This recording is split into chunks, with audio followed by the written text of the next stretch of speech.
Hi there, I'm David Harvey, and I'm here with John Andrews, and this is the Two Texts Podcast. In this podcast, we are two friends in two different countries, here every 2 weeks, talking about two different texts from the Bible. This is our second season. It's about the miracles of Jesus, and this is episode 15, and it's called, What's in a Question? So, David, we are back in John's Gospel, and I have to say I'm having a blast in John. It's just magnificent.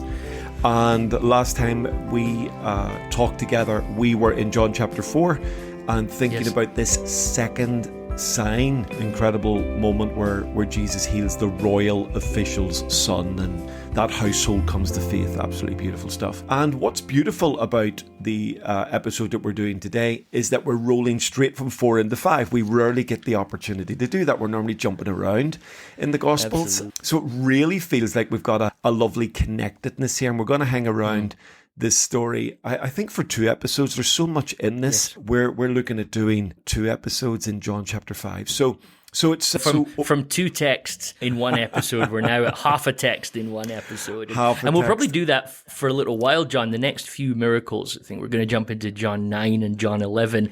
We're going to have to slow down and really zoom in on these miracles. So I hope everyone enjoys that.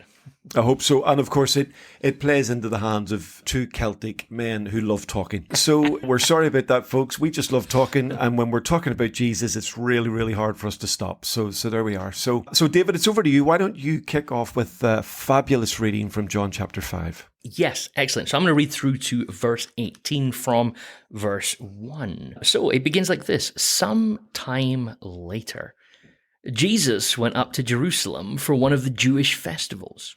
Now, there is in Jerusalem, near the Sheep Gate, a pool, which in Aramaic is called Bethesda, and which is surrounded by 5 covered colonnades. Here, a great number of disabled people used to lie, the blind, the lame, the paralyzed. One who was there had been an invalid for 38 years. When Jesus saw him lying there and learned that he had been in this condition for a long time, he asked him, "Do you want to get well?" "Sir," the invalid replied, "I have no one to help me into the pool when the water is stirred. While I am trying to get in, someone else goes down ahead of me."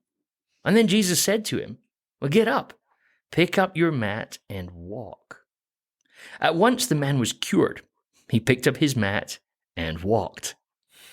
The day on which this took place was a Sabbath. And so the Jewish leaders said to the man who had been healed, "It is the Sabbath. The law forbids you to carry your mat." But he replied, "The man who made me well said to me, 'Pick up your mat and walk.'" So they asked him, "Well, who is this fellow who told you to pick it up and walk?" The man who was healed had no idea who it was, for Jesus had slipped away into the crowd that was there. Later, Jesus found him at the temple and said to him, "See, you are well again. Stop sinning, or something worse may happen to you." So the man went away and told the Jewish leaders that it was Jesus who had made him well. So because Jesus was doing these things on the Sabbath, the Jewish leaders began to persecute him. In his defense, Jesus said to them, "My Father is always at his work to this very day, and I too am working." For this reason, they tried all the more to kill him. Not only was he breaking the Sabbath, but he was even calling God his own Father, making himself equal with God. There we go, John. Come on. There's a text. Pick the bones out of that. Come on now. Wow. Good stuff in there. It is sensational stuff. And of course, we've stopped at sort of verse 18, but for our listeners, this rocks on right to the end, virtually, of chapter 5, in terms of what then becomes a fairly protracted argument. It's one of the most profound moments where Jesus defends himself, actually. It's a real, well, it's probably the most explicit defense of himself in the context of what he's doing, why he's doing it, and who's behind what he's doing. And we get a little bit of a hint of that in the reading. So it's a controversy. What's fascinating, is about to kick off. It's fascinating if you think about it in terms of this is the Jesus who, at his trial for his death, says nothing. But here he's going to offer a pretty robust defense of who he is and what he's doing, isn't it? It's fantastic. Yeah, beautiful. And I love the way the chapter is introduced to us after this, sometime later. I love this sort of, so we get clearly a gap between this beautiful miracle in chapter 4 moving into chapter 5. We're not sure exactly how long the gap is. We could sort of have some guesses there. But though there is a gap in the Johannine thinking, the sort of pattern is continuing. Jesus is carrying on these amazing moments of engaging, and now engages in a miracle around a fairly interesting and even controversial setting in terms of where the man is and what the man is expecting to happen in this place. Quite a paradoxical situation, because some of our viewers who may have been following in the reading, there are some versions of this chapter that include a verse that talks about the angel coming down and stirring up the water. And in fact, the man hints at that, doesn't he, when he says, "I've no one to carry me into the water," sort of idea. So there's a tension introduced to us at the beginning in that you've got the sort of beautiful name here, Bethesda, which is from the Hebrew idea of bayit, a house, and chesed, loving kindness. So this sort of, the place is literally called the house of loving kindness, which is just a powerful idea. And those 5 colonnades even point to numerics. They point to the idea of grace within that. So you've got this almost grace-drenched imagery. And then you get this tension of almost, it's too strong to say, almost a superstition around what's happening here. The angel comes down, if you sort of fill in the blanks of that, the waters stir in some way, and the man needs to get into the water. And it's interesting that Jesus makes no reference at all to the water in the context of this story. It's quite fascinating. He doesn't offer himself as the man who's going to carry this man in. He goes a completely different route. He completely ignores whatever the expectation is, whether that be a spiritual one or even a slightly superstitious one. So you get these beautiful tensions introduced to us right at the beginning of that story there, David. Yeah, I mean, it's...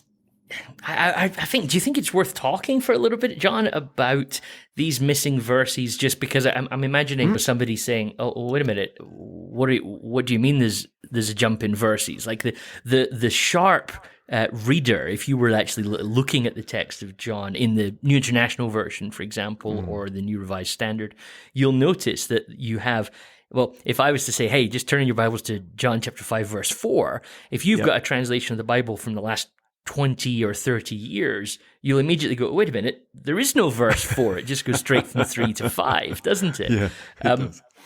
And then invariably what you'll have next to it is a footnote. There'll be a little footnote at the end of verse 3, and it will say something in your footnote like, "Some manuscripts include here the following text." And then you get a few more words of verse 3 and then a whole verse 4 where it unpacks this idea that this angel of the Lord would come down and stir up the waters. So understanding this, John, is really diving into a field of New Testament studies, well, biblical studies known as textual criticism, where I think most of us will probably realize that there's plenty of full manuscripts of the New Testament out there. Right?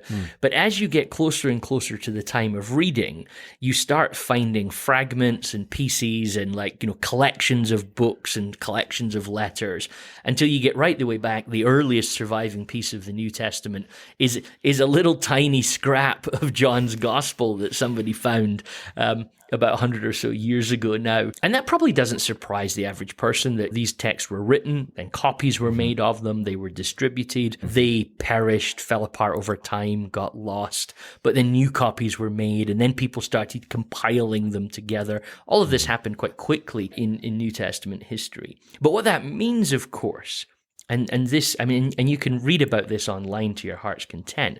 What that means, of course, is there's more and more manuscripts out there that have ever so slight variances in them from time to time. And the job of people that are in textual criticism is to try and figure out from all of the evidence and the thousands and thousands of manuscripts and pieces of manuscripts that are out there, is to try and figure out what the most original text is. I mean, is that a clear way to explain it? Very brief what these scholars are doing?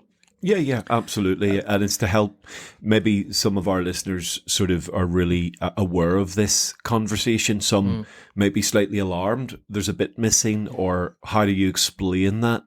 But I think it's a very, very clear explanation. And of course, we're being helped by more and more research that's unearthing some stuff. And I think an approach that is both committed to the text in its authenticity, but also aware that there are different fragments out there that need to be almost either slotted in, or if they're not to be slotted in, then they're to be understood. Okay, some versions say this, and so some of our readers will know that in their Bible it'll say something like the oldest manuscripts or the most reliable manuscripts don't have this, and therefore it's a little question mark that this may not have been in some of the very original writings. So it's a very honest way of saying, I think, in different translations, there's a little question mark here. It's nothing to worry about in the sense that it doesn't fundamentally change the trajectory of the story, but at least in their honesty, they're making us aware that there's a little question mark around what may have been verse 4. Yes. So that does help. So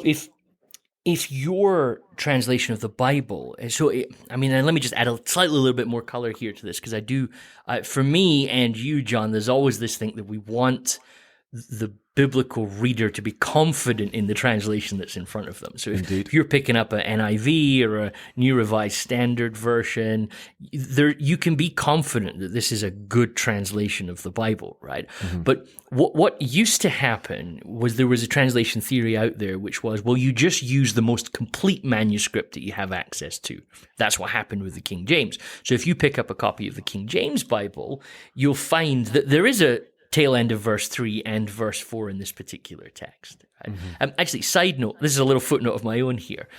This isn't something that should cause somebody any concern, because the vast majority of manuscript variances are very, very minor grammatical or sentence structure issues. There's very few of them create anything of a theological question, right? So back to the main text. So on one hand, you've got, should we translate from the most complete manuscript?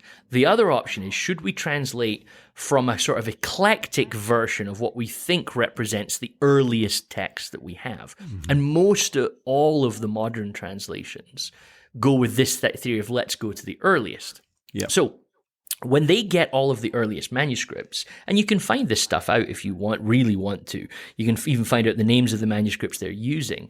The earliest manuscripts jump straight from halfway through verse 3 to what is the beginning of our verse 5. And it's only later, several hundred years later, that you start to get texts with this kind of angel in the waters type question.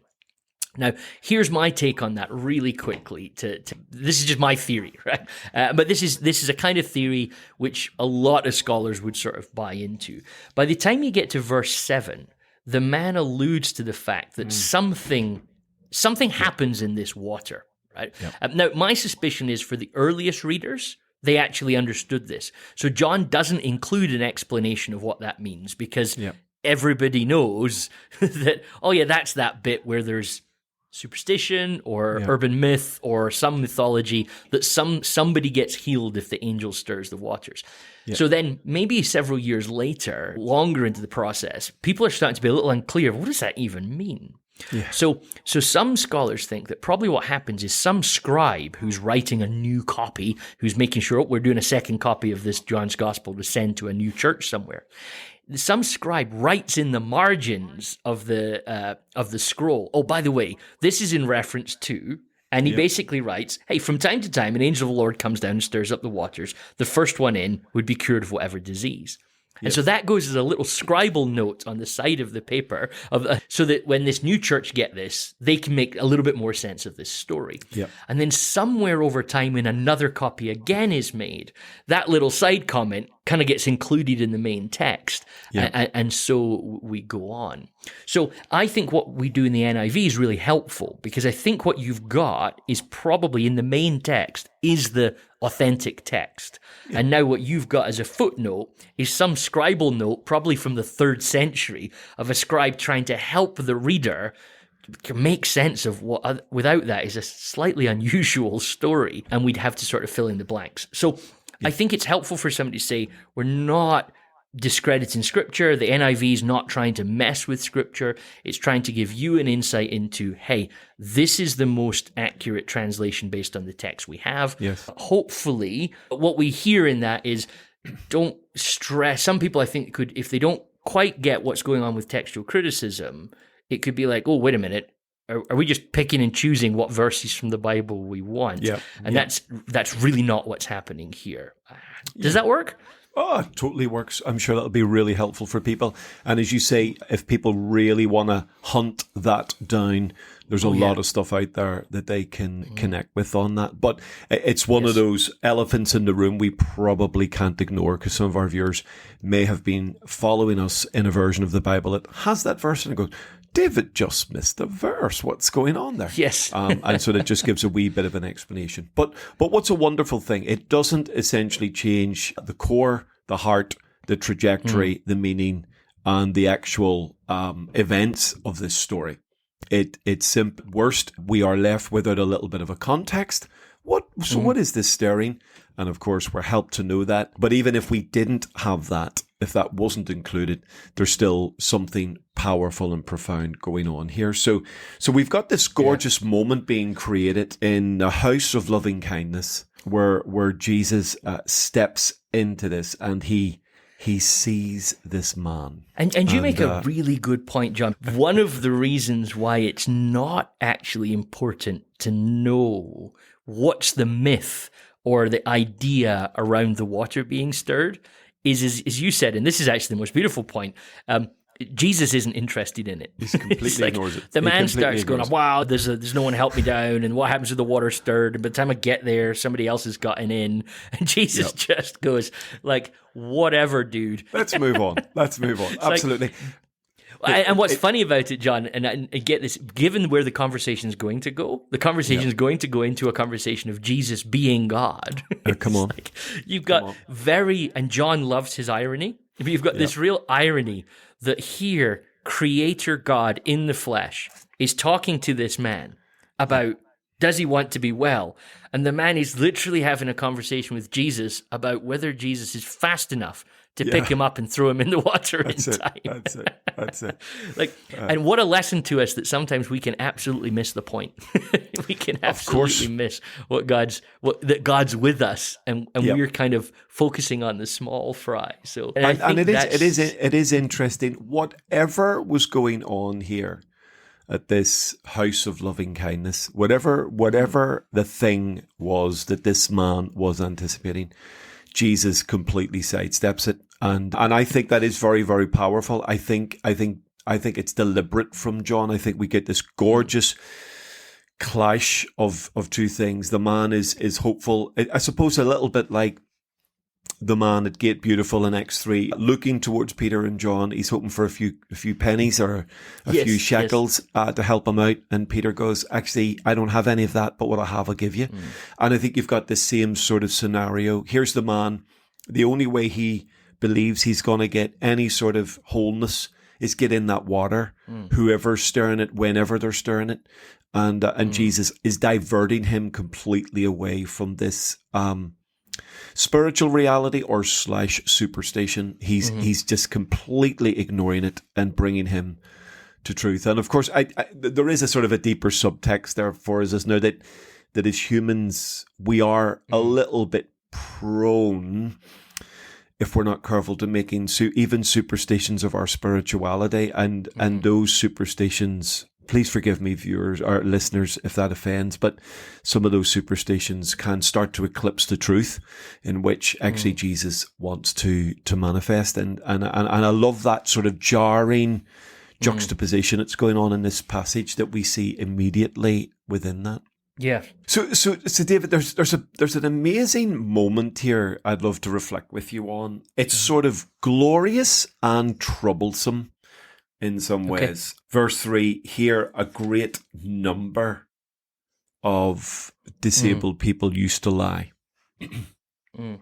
And then in verse 6, it says, when Jesus saw him lying there. Mm.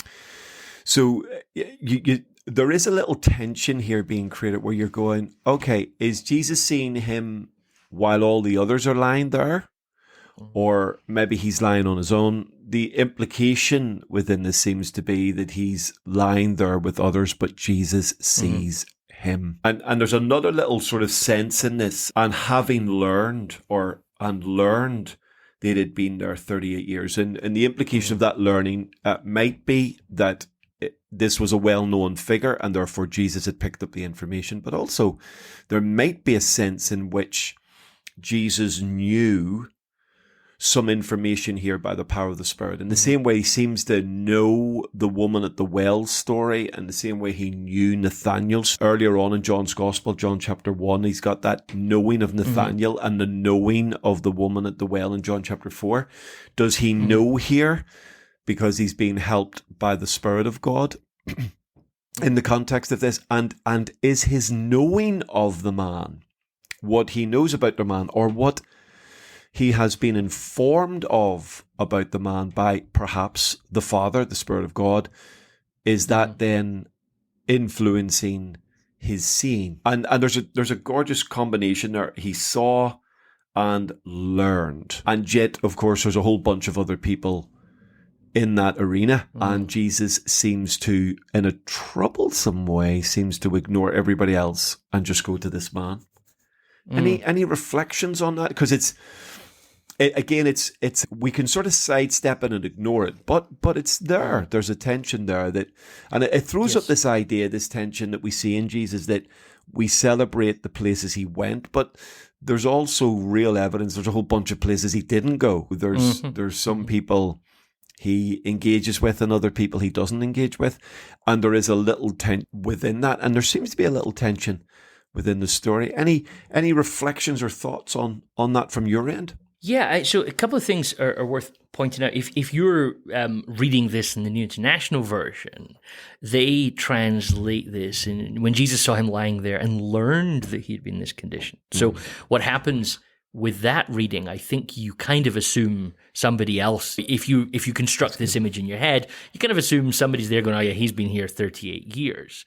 But other translations, I think, do a slightly better job of referencing the Greek here, which, as you say, John, it's that Jesus knew. So yes. John doesn't. So just to help you track what we're talking about here, if you're reading in the NIV, you might go, well, it's kind of easy. He learned it from somebody. But John seems to want to give you this impression in the Greek that who did he learn it from?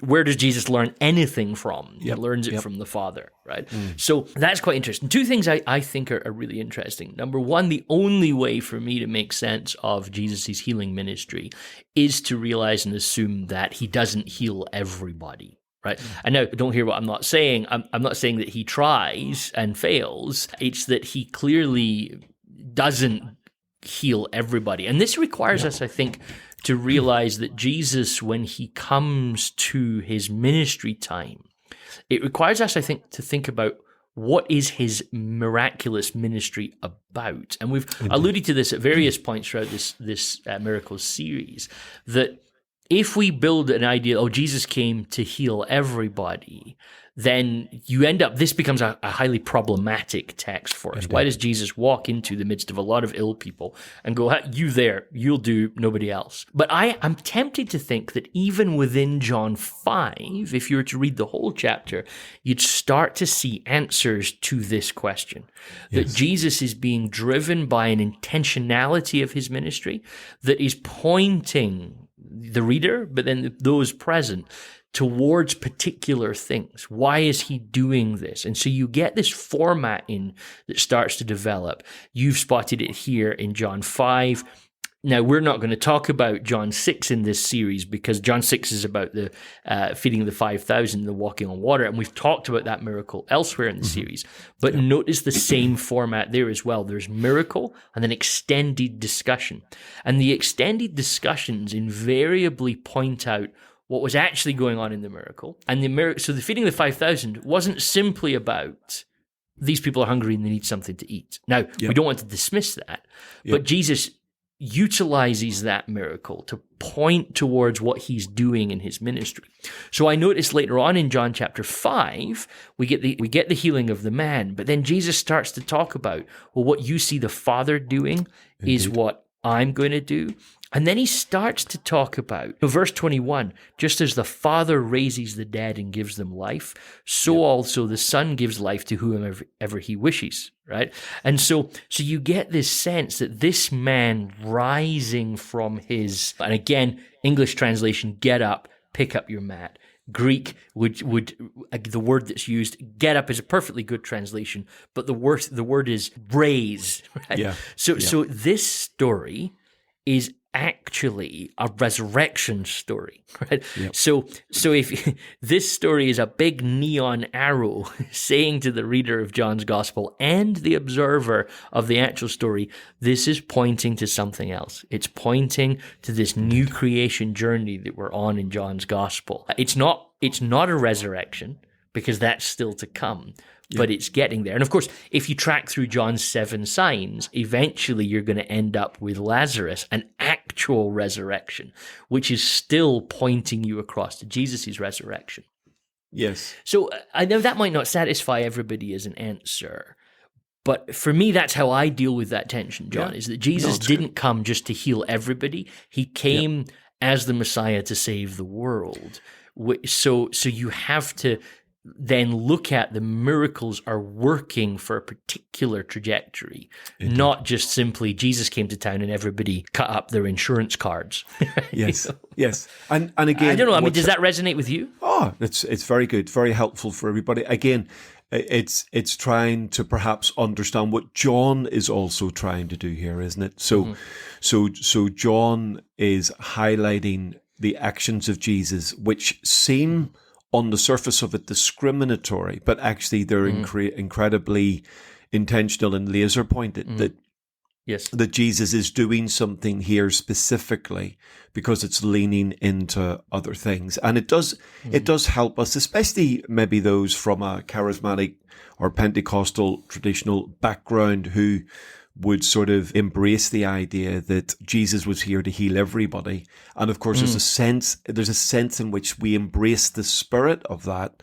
But these stories then, if you're embracing that as an idea, then these stories have to be understood that there's something else going on. This isn't Jesus acting out of character. This isn't Jesus being discriminatory against the other sick people in that arena.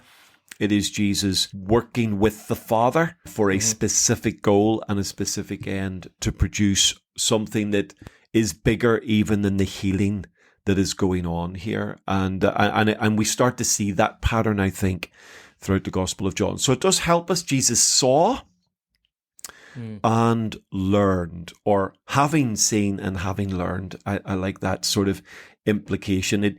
It feels to me from reading the text in the Greek that actually you get a sense of he turned up already knowing something. There's a sense in which his knowing is already present, and maybe that in some ways determines what he sees. And it's, although the order chronologically is he saw and he learned sort of thing, it could be that those two things are working together. If we become aware, then it changes the way we see.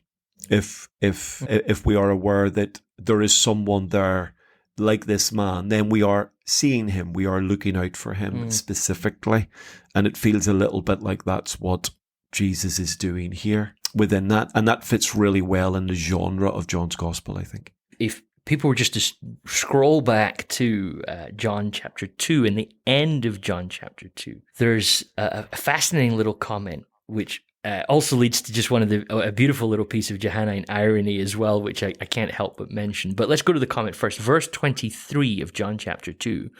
Now, while he, that's Jesus, was in Jerusalem at the Passover festival, many people saw the signs he was performing and believed in his name. But now look at verse 24. But Jesus would not, and the word is entrust there. Translated, it's a good, but just again, no, that's the word pisteuo, which is believe, right? So believe, trust, entrust. So, but Jesus would not entrust himself to them because he knew all, right? And again, the translation here, all people, but at some level, it's Jesus just knows everything.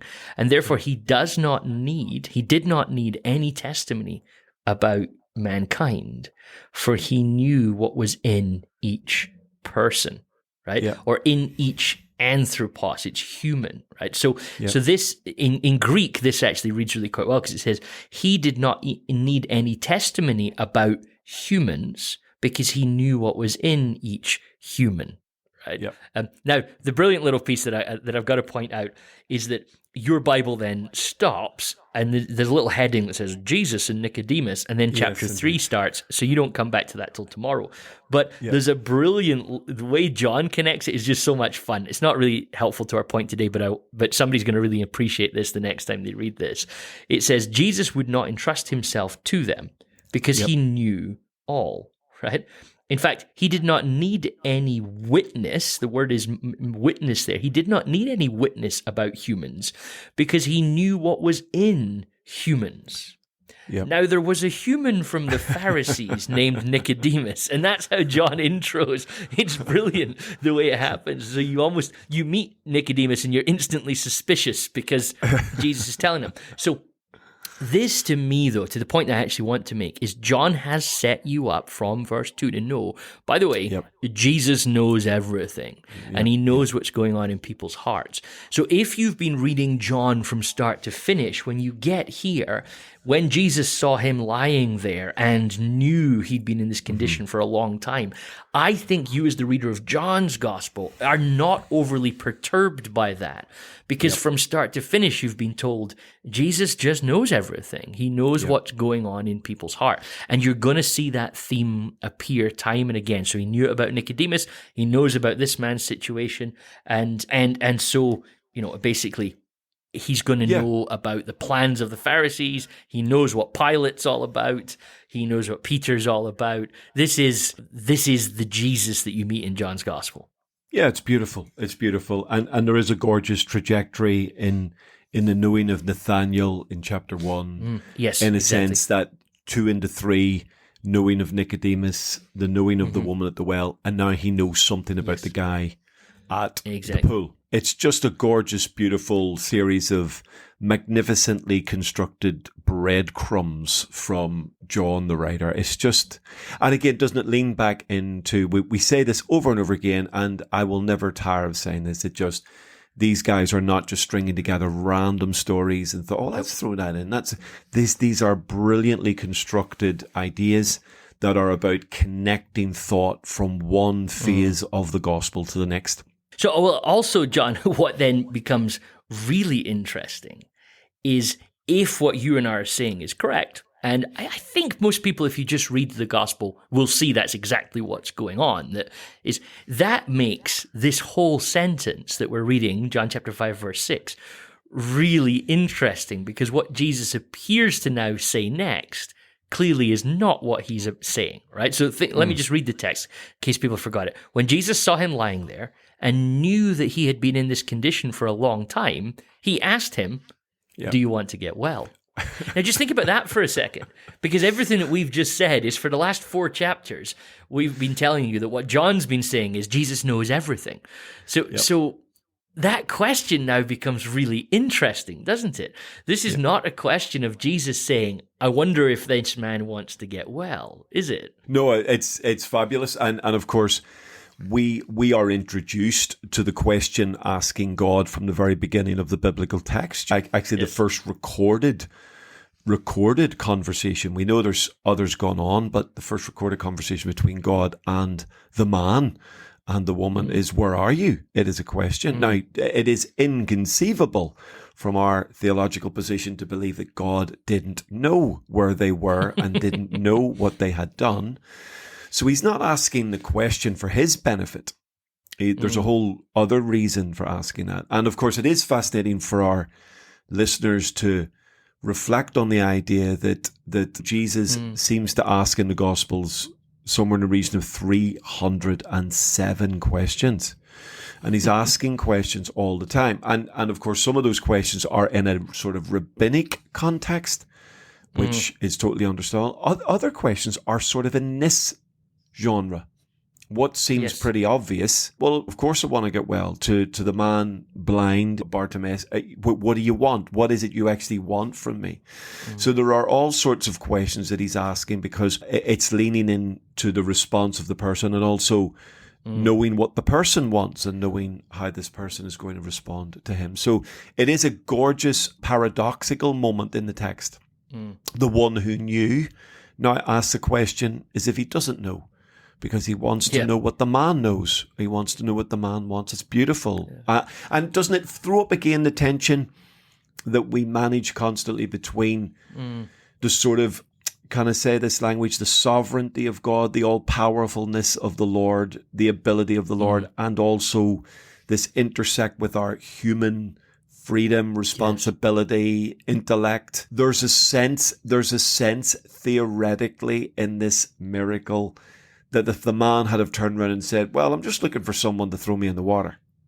Okay, I'm not being specific. Well, actually, I do want to get well. I do want this. And of course, that's in some ways how the man answers. He says, sir, I have no one to help me into the pool when the water is stirred. While I'm trying to get in, someone else gets down ahead of me. So what's really fascinating is that in some ways the man sort of doesn't answer the question. He reverts back to, well, if someone could carry me down into the water, that would be brill. So isn't that interesting that again, it's you've got the all-knowing God asking a question, you've got the man not really answering the question, and yet Jesus still sort of manages to help with this. There's a lot of sort of intersecting and crossover going on here. And goodness me, isn't that all of our lives? That sometimes God asks us a simple question and we make it remarkably complex and and miss what we could so easily sort of engage with it. And that sense of what's in a question, you realize that on a surface level, Jesus is saying, well, hey, what do you want? And I think the agency that Jesus gives to people with disabilities is phenomenal in the Gospels. If God, creator in flesh, that's what John's telling us, who knows all, can look at somebody and go, but what do you want? Yeah. I mean, the personhood we've said this before in this series, but it's so important to me, that the personhood that Jesus applies, that you are a person who can decide what you want. And I think that allows the man to make his own confession that I actually do want to be healed. It's just that I don't have the mechanisms and I don't have the help and I don't have, and all of these things he's confessing what he lacks are things that Jesus can completely bypass but give him what he actually wants. I think it's a beautiful little insight into Jesus' ministry. So good, so good. And of course, he is answering in the context of the world that he knows. So this is the only model he's seen where people have got healed or made whole in some way. So this is the only terms of reference he has. Well, what is it you want? Well, and he explains then, I need to get into the water, but I can't. And yet, in the compassion and grace and goodness of the Lord, he's able to interpret that and an understanding of that. So Jesus doesn't then take him on and criticize his view on what is or isn't going on in the water. He just understands this is all this man knows. That this man is desperate to be well. The fact he's hung around here for 38 years shows a measure of his complete desperation. But he expresses his desperation in his own framework of understanding. And Jesus is able to sort of step into that framework and do that. But I do love this about Jesus, that he doesn't assume. He asks the question. And maybe it would help us as followers of Jesus to ask more questions and make less assumptions. And maybe that would help us learn about people and maybe create those wonderful opportunities to pray for people who say, well, I do want to be well, or pray for people who actually express their need in a slightly different way, but avoiding the assumption that just because this person's like this, we know what they want, or we know what they need, and it's a powerful human moment in the story. And so then you get the healing itself, which just comes at the command of Jesus. Yeah. Again, that shouldn't surprise the reader of John, because John has aligned Jesus as this is the Word of God. This is the one who speaks all things into being. So in one sense, you could read this text and go, well, actually, how does this miracle even happen? Well, but by this point in John's gospel, John, I think, is hoping, you know how this miracle happens. Yes. The one who speaks creation speaks it into being. So just get up, pick up your mat, and walk. And I think John subtly hints at that to us, because this language of pick up your mat and walk gets repeated on several occasions. That they talk about the pick up your mat and walk as if that is actually the miracle word, and which I think John wants you to see. Well, it is. Yeah. But then the really remarkable thing for me is that it's very apparent that they don't know the man doesn't actually know who Jesus is. Incredible. Absolutely incredible. And doesn't that say something? Yeah. Mm-hmm. I mean, it says something about Jesus. Now, whether there's a sense in asking him to pick up his mat on Shabbat, that there's going to be some controversy created, and Jesus is aware that that's about to go down, and may then feel that he can pick up with this man later. But it is quite remarkable that Jesus sets this man in complete wholeness after 38 years of suffering, and doesn't say, "Oh, by the way, I'm Jesus." It is a remarkable, and it does add to the intrigue of this. The Word became flesh, and we have seen his glory. So the man sees the glory of the Word made flesh before knowing who the Word made flesh is. Oh, I love that. And so now this question of Jesus' identity, that's something that we're going to pick up in the next episode. Indeed. So hang on for a couple of days and you can jump into that, because that's going to open up a bigger series of questions about Jesus and this story. But just as we sort of round out our time just now, John, verse 14 is interesting to me. When Jesus does bump into the guy later, I love, oh goodness, there's so many things I just want to keep unpacking. John's language is so heavy, it's so weighty. I don't know who had the idea. It's worth letting people know that we said, let's do one episode on John 5, and then we said, maybe we should do 2 episodes on John 5, and right this very moment, John, I'm thinking, maybe we should do 3 episodes on John 5. But Jesus found him. I love the weight of that language. Later, Jesus found him. Like, goodness me, what a sort of thought that there's this double layer of something going on there. That Jesus is finding us, and he finds him in the temple. And why is that so significant? Because the man still is wandering. Like, the guy's wandering around with his mat illegally. We'll come back to that in the next episode. But his mat underneath his arm. He's gone to temple, which is beautiful, and there's a sub story there as well. But Jesus finds him. And says to him, see, so you're well again. Right? Yeah. But then he says this, stop sinning or something worse may happen to you. And I think this line here pulls us back into the big narrative of John now. That Jesus is not simply here to heal our ailments. And I don't wish to minimize this man's story by saying that. But now we start to see that Jesus, and this is language again we'll see in John, but there's something else going on. Yep. There's this. And I feel like this language of sin causes us so much problems in contemporary context, because I think we're scared of the language, and we all have, and I'm kind of tempted to say we all, because I think even if you're not somebody who regularly attends church or even has exposure to church, we're aware, Christians, those are those people that are always talking about sin, right? Yeah. And so then I think what we've seen happen within the church is we feel like we've given ourselves bad press by always talking about sin. So the response to that has been either never talk about sin, or to minimize sin. And one of the ways we minimize sin, you hear this a lot in kids' church and stuff like that, is, sin Sin is just like the wrong things that we do, right? But what you see in John's gospel, you see this in Paul's letters. Actually, you see this throughout the whole Bible. I like to describe that sin is... I really like this phrase. I'm curious as to what you think of it, John. But sin is the human relational dysfunction with God, right? So, or sinning rather is. Yeah. That the Bible paints us this picture of an evil force, which we call sin. But then if you actually go back to the Genesis story, you've went there already. So God said, "Where are you?" Well, why did God say, "Where are you?" It's because the humans had decided that they were going to do their own thing rather than God's thing. And that creates this relational break between humanity and God. And that then leads us into the whole Jesus story about this reestablishment of this relational connection. And I hope people don't hear me sort of saying, well, that sounds like a minimizing sin.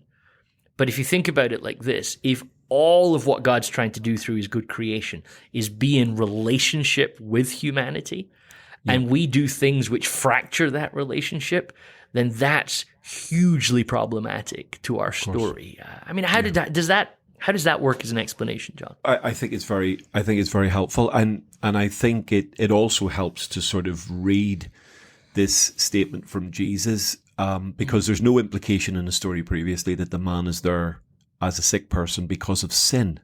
No, not at all. So there's clearly a different narrative being created here around sin. So the danger is we read that as, oh, right, okay, so then he must have sinned to get sick, and Jesus is essentially saying, don't sin again or you'll be worse off. But of course, if Jesus is, especially in the locality of the temple, talking to this man about leaving a life of self, leaving a life of self-governance, autonomy, doing his own thing away from the alignment with the Lord, then actually this is really important. And of course, as we lean into the rest of chapter 5, Jesus uses this exact language of himself. He says, I don't do anything by myself. I do what the Father does. Whatever the Father does, I do. Whatever the Father says, I say.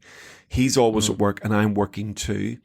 And there is this language of profound alignment in the rest of chapter 5, which then I think fits nicely with this idea that what the Lord ultimately wants is for us to be men and women who truly align our lives with him and walk away from this sense of independence from him and self-governance, which is fundamentally the issue of the garden and fundamentally at the heart of all sin. The heart of all sin is, this is what I want, this is what I will do, this is where I am going, this is what I will have, irrespective of the implications or the feelings of God or anyone else for that matter.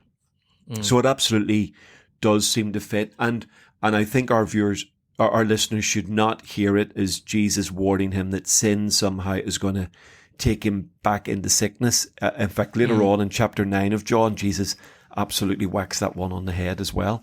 So there's a deeper conversation here of alignment, and that alignment conversation is taking place in the temple.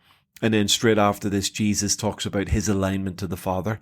So I think there are some big connectors going on when Jesus confronts the man about his sin. Think about how that reconstructs your view of God, if it needs reconstructing. That if you work with the paradigm that sin is the wrong things that we do, you, like I say, which I think actually minimizes sin, but it converts your image of God into this judge with a rule book who's just waiting and watching for which rules you're going to violate. Yep. Whereas if you actually go back to Genesis, who is God but someone who wants to be in relationship with us, but our tendency is to hide from him.